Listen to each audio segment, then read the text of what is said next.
Olá, tudo bem? Seja bem-vindo ao canal Cartas do Rei. Quero agradecer a todos vocês que já estão inscritos no canal e todos vocês que colaboram conosco, seja dando a sua sugestão, seja deixando o seu comentário, seja curtindo, seja compartilhando. Muito obrigado. Tenho certeza que está sendo abençoador para vocês, como tem sido para nós. Obrigado pelos feedbacks que nós também sempre recebemos nas nossas redes sociais ou através dos nossos números privados. Muito obrigado, que Deus te abençoe, continue com a gente e continue nos ajudando a fazer desse canal algo proveitoso para o reino de Deus. Quero mais uma vez agradecer a Saved por essa camisa maravilhosa que eu estou. Se você ainda não conhece a Saved, por favor, entre na descrição do nosso vídeo, vai estar lá todas as informações, o contato da Saved, para que você possa conhecê-los um pouquinho mais e que você possa adquirir também a sua camiseta, ok? Bom, hoje nós vamos falar de um tema muito interessante, vamos falar sobre economia, um assunto que tem afligido muitos brasileiros, então fique conosco que com certeza será abençoador para a sua vida. Teus filhos são cartas vivas do Rei, selados pelo Espírito, o Espírito do Deus vivo. Bom, quero dar uma dica para você que muitas vezes vê os nossos vídeos e às vezes a entrevista é longa. Você pode alterar a velocidade da reprodução clicando nas configurações do vídeo, colocando para a velocidade 1.5. Assim a dinâmica da entrevista ficará mais rápida e você conseguirá assisti-la em um menor tempo. Bom, se você ainda não conhece o nosso convidado de hoje, o Davi, ele tem 30 anos de idade, ele é casado com a Rosinete há 8 anos, ele é formado em Economia pela UFES e fez MBA em Controladoria e Finanças pela Unopar. Ele conheceu Jesus aos 11 anos de idade e atualmente ele é membro da Missão Serra e é por isso que ele é o nosso convidado de hoje. Davi, seja muito bem-vindo ao canal, é um prazer ter você aqui com a gente. Obrigado, pastor, obrigado pela oportunidade e a gente vai falar um pouco sobre economia e espero que seja bom para quem esteja assistindo. Será, com certeza.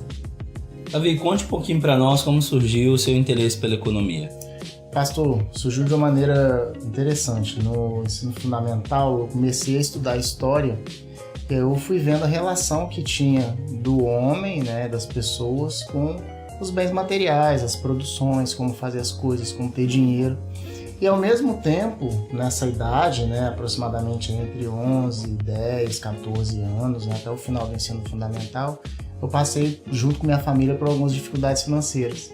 Então isso despertou em mim de alguma maneira como entender isso, né? Como que funciona a economia, como que isso impacta na vida cotidiana. Então, pastor, desde aí teve aquela sementinha para estudar esse assunto. Então foi a partir daí que começou a minha aventura. Davi, para você, qual é a origem da economia? Pastor, antes da gente falar da origem, de fato, eu queria falar do que significa economia. Economia vem de duas palavras, oikos, que é casa em grego, e nomos, que é norma, lei. Então é administração, é a lei de uma casa, né? E aí sim, para mim, a economia surge quando eu vejo lá na palavra de Deus, em Gênesis capítulo 2, Deus mandando Adão lavrar e administrar o Jardim do Éden. A partir daí eu vejo a delegação de Deus para o homem, para ele ter essa responsabilidade de cuidar do seu lar. Naquela época era o Jardim do Éden. Mas de uma forma científica, no século XVII e no século XVIII que se consolidou a economia, principalmente com o livro A Investigação sobre a Causa da Riqueza das Nações, de Adam Smith. Então esse economista escocês ele foi investigando por que as nações cresciam. E a partir daí se inaugura a ciência da economia e é o que a gente vê até hoje no século XXI, vários estudos e várias coisas a respeito disso. Cartas do Rei também é cultura. Davi, para você, por que o cristão, de modo geral, vê as riquezas como algo ruim?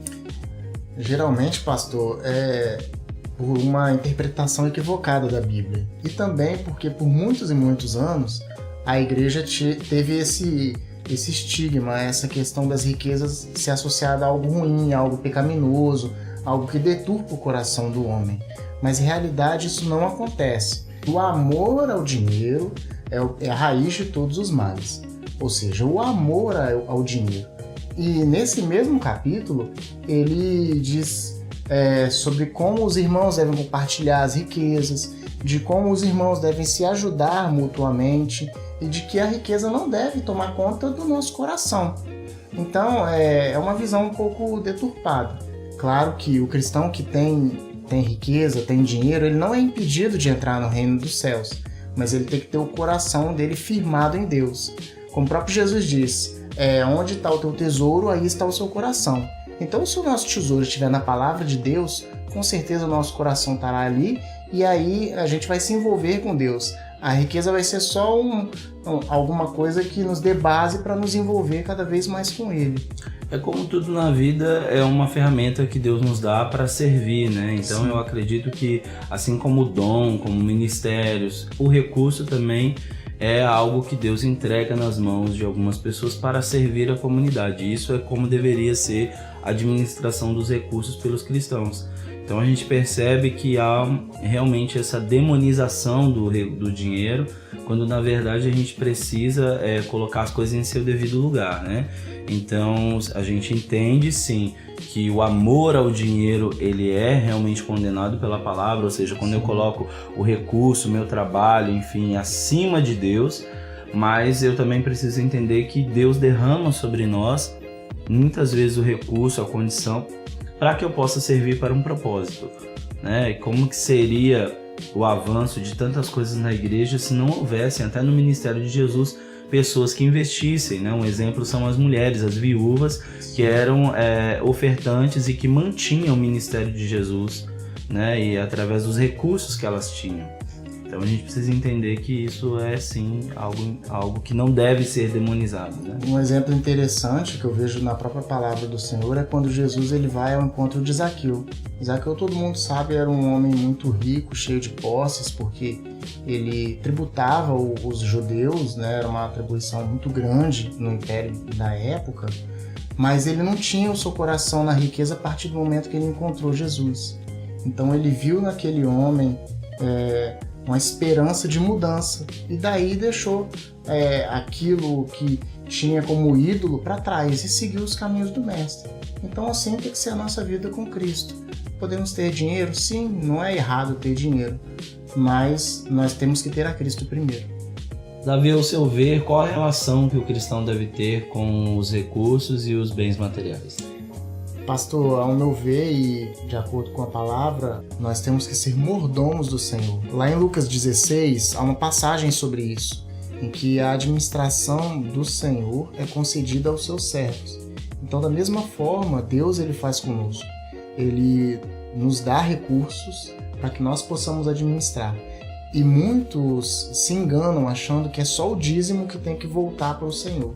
Pelo contrário, lá em 1 Coríntios, capítulo 10, é muito claro que tudo que a gente for fazer tem que ser feito para a honra e louvor do Senhor.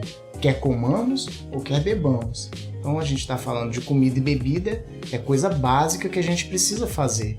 Então tudo que a gente for fazer tem que ser feito para a glória de Deus. E tudo isso envolve recursos, porque a gente está aqui nessa terra.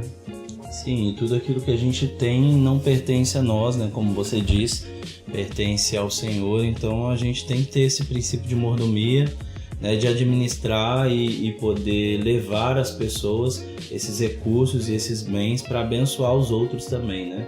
Então seja nosso carro, nossa casa, sejam os nossos recursos financeiros, enfim, tudo que eu tenho é para a glória de Deus e para beneficiar o outro. Inclusive, quando a gente fala de dons, por exemplo, Sim. O dom nada mais é do que para benefício do outro, não é para benefício próprio, né? Mas para benefício de alguém. Se você for ver os dons do Espírito, eles são para benefícios dos outros, então sempre voltado para o outro. Né? Sempre servir, né? Sim.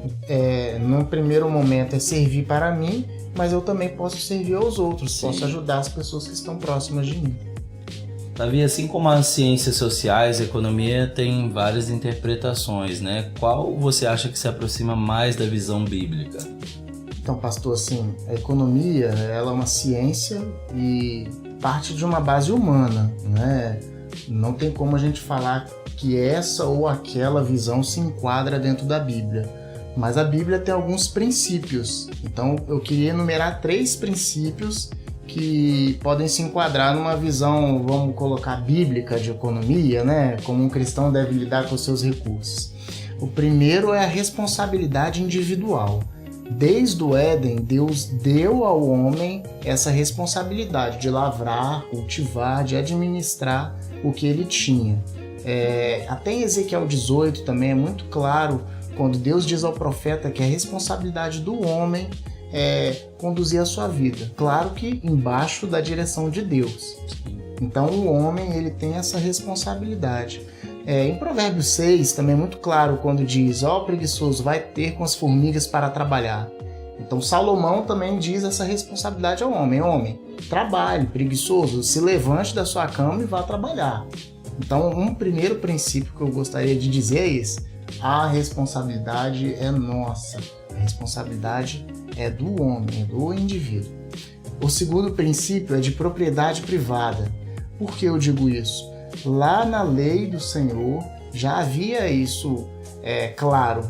Um exemplo são os 10 mandamentos que diz: não roubarás. Então tem um limite de propriedade, cada um tem a sua coisa, então não pode ter roubo. Tem vários exemplos no Antigo Testamento. Abraão e Ló, quando eles saem da sua terra e vão no propósito que Deus diz, chega uma hora que eles se separam. Um fica com a terra das colinas e outro fica com a terra dos vales mais verdes. Jacó e Labão separam as suas ovelhas, o seu rebanho entre brancos e malhados. Então tem essa divisão de propriedade. No Novo Testamento também há esse princípio. Lá em Atos 2, Atos 3, Atos 5, a gente vê a igreja primitiva tratando de suas posses, de suas propriedades. Os irmãos, eles compartilhavam de suas posses de maneira sincera, de maneira que ajudavam os outros irmãos sem imposição de ninguém, sem imposição alguma de nenhum órgão. E no capítulo 5, a gente vê um exemplo mal sucedido disso, que é com Ananias e Safira, quando eles têm essa visão, mas com o intuito errado, e acontece a morte deles, né? E são fulminados pelo Espírito de Deus. Então, mais um princípio, né? É a propriedade. E o terceiro é a confiança em Deus. Lá em Mateus 6, Jesus ele é muito claro quando diz que as aves dos céus, elas não acumulam para si, e os lírios do campo não tecem nem fiam. Ou seja, dependemos no final das contas de Deus. Lógico, precisamos fazer o nosso trabalho, precisamos nos aplicar aquilo que Deus nos deu a direção e deu a capacidade para fazer. Mas no final das contas, tudo depende de Deus. Toda a nossa confiança tem que estar nele. Então, no que depender de nós, nós vamos fazer. Mas aquilo que Deus direcionar, com certeza ele vai cumprir. Isso é muito interessante porque fala também a respeito da responsabilidade nossa, né? Ou seja, eu preciso ter uma responsabilidade e é de trabalhar. Tem muita gente que não trabalha e quer que Deus que venha manifestar o recurso, mas na verdade a gente entende que Deus ele cuida de todas as coisas, mas você precisa fazer sua parte, né? Com certeza. Acordar meio-dia e querer arrumar um emprego, irmão, olha, por favor, né? Então vai aprender com a formiga. Então a gente precisa entender essa responsabilidade, precisa entender também que você não pode gastar mais do que você ganha, porque isso é uma irresponsabilidade financeira. Então não adianta, tem gente que quer viver um status social, né? Ela quer gastar muito, quer mostrar para as pessoas que ela tem o melhor celular, o melhor carro, a melhor casa, mas ela não tem condição financeira para manter aquilo. Então ela fica sempre devendo na praça. Tem gente que está até com o nome sujo, e enfim, e a gente sabe que isso é um mau testemunho diante de Deus e dos homens. Não estamos falando, obviamente, daquelas pessoas que ficaram desempregadas, tiveram um problema financeiro grave, passaram por enfermidade e por conta disso o nome ficou sujo. A gente está falando de pessoas que deliberadamente fazem isso e até dizem: não, vamos esperar que daqui a 5 anos o nome vai ficar limpo, né? Então é esse tipo de pessoas que nós estamos falando e precisamos incentivar a responsabilidade e a dependência sempre no Senhor. Davi, a sociedade atualmente tem falado muito a respeito de economia, até pela crise que nós estamos passando no país, né? A crise econômica. E de uma maneira fácil, como você explicaria para quem está nos vendo o que está acontecendo no nosso país? Certo, pastor. Para explicar hoje, a gente precisa voltar no tempo alguns anos. Então, em 2007 e 2008, ocorreu uma crise muito grande a nível mundial, em que nos Estados Unidos se emprestava dinheiro para as pessoas adquirirem casa. Só que várias dessas pessoas deram calotes em bancos, porque não tinham nem renda para receber esses empréstimos. E o que aconteceu? Aconteceu uma quebra de vários bancos, inclusive até bancos na Inglaterra quebraram.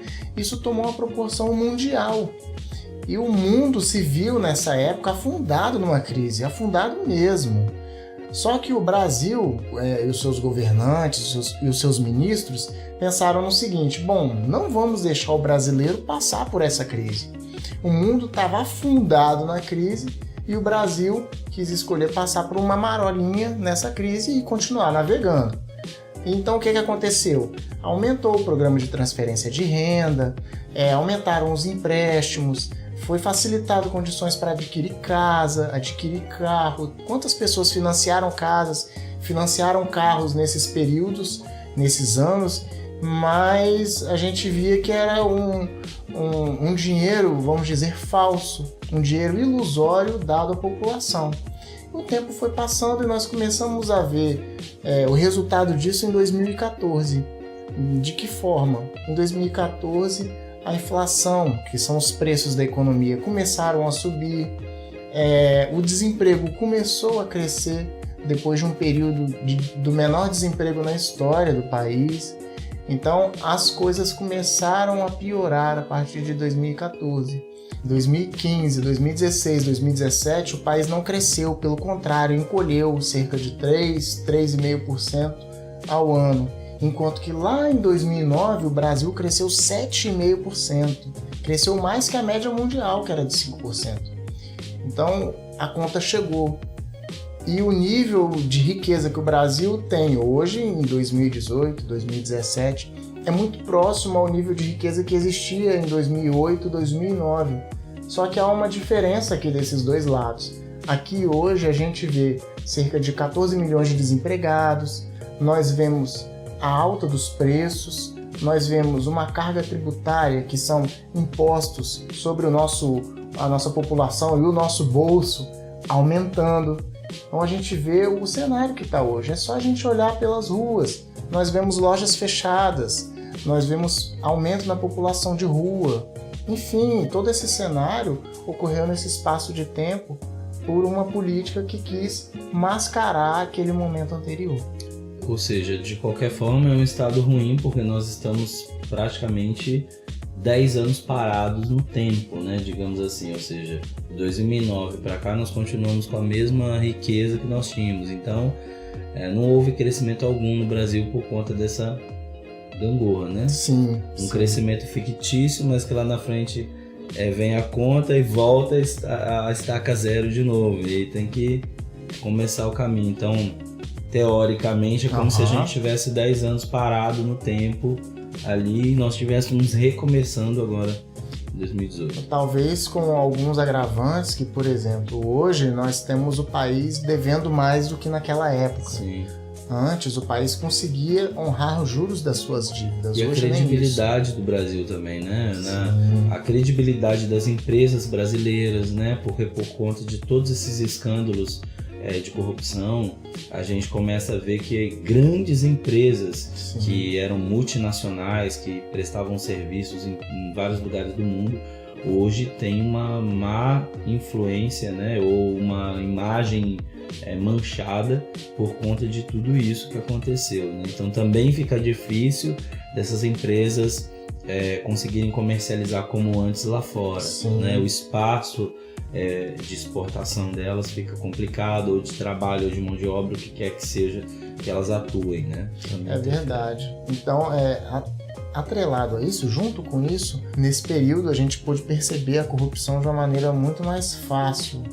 Bastava ligar a televisão, abrir um jornal ou uma revista, ou um site na internet, a gente já via escândalos milionários, até bilionários nas capas de revista.